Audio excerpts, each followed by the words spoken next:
আসসালামু আলাইকুম ভাই ও বোনেরা, আমি আপনাদের আজকে দেখাবো আপনারা অ্যান্ড্রয়েড ফোন থেকে কিভাবে জিমেল রিমুভ করবেন। এরকম প্রথমে আপনারা জিমেল অপশানে যাবেন। জিমেল অপশানে গিয়ে একদম বাম দিকে উপরে দেখবেন 3-4টা আইকন, ওই আইকনে আপনারা ক্লিক করবেন। এই আইকন একদম উপরে, হ্যাঁ ওই আইকনে ক্লিক করলে আপনারা দেখবেন যে এরকম মেনু আসবে। এরকম মেনু আসলে হালকা করে আপনারা নিচে স্ক্রল করবেন। স্ক্রল করলে আপনারা দেখবেন সেটিংস নামে অপশানে, সেটিংস অপশানে আপনারা ক্লিক করবেন।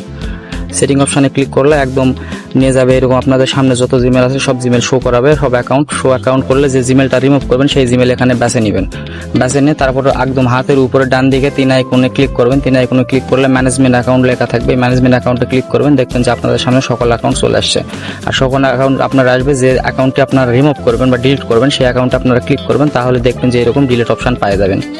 এ ব্যতীত আপনারাও যদি এখান থেকে যদি না খোঁজেন তাহলে সেটিংস অপশানে যাবেন। আপনাদের ফোনের সেটিংস অপশানে গিয়ে একদম নিচে হালকা করে চলে আসবেন। আর না হলে সার্চ দিবেন ইউজার বা অ্যাকাউন্ট লেখলে আপনারা সার্চ দিলে একদম দেখবেন যে চলে আসবে। ওই অ্যাকাউন্টে আপনারা ক্লিক করেন বা ইউজারে ক্লিক করলে এরকম আপনাদের সামনে যত অ্যাকাউন্ট আছে সব অ্যাকাউন্ট চলে আসবে। এরকম অ্যাকাউন্ট চলে আসলে আপনারা একদম নিজস্বভাবে আপনারা অ্যাকাউন্টটি রিমুভ করতে পারবেন। এ ব্যতীত আপনারা যদি যে কোনো অ্যাকাউন্ট যদি ডিলিট করতে চান তাহলে আমাকে বলতে পারেন, কমেন্ট বক্সে বলতে পারেন, আমি আপনাদের সামনে ভিডিও নিয়ে আসবো।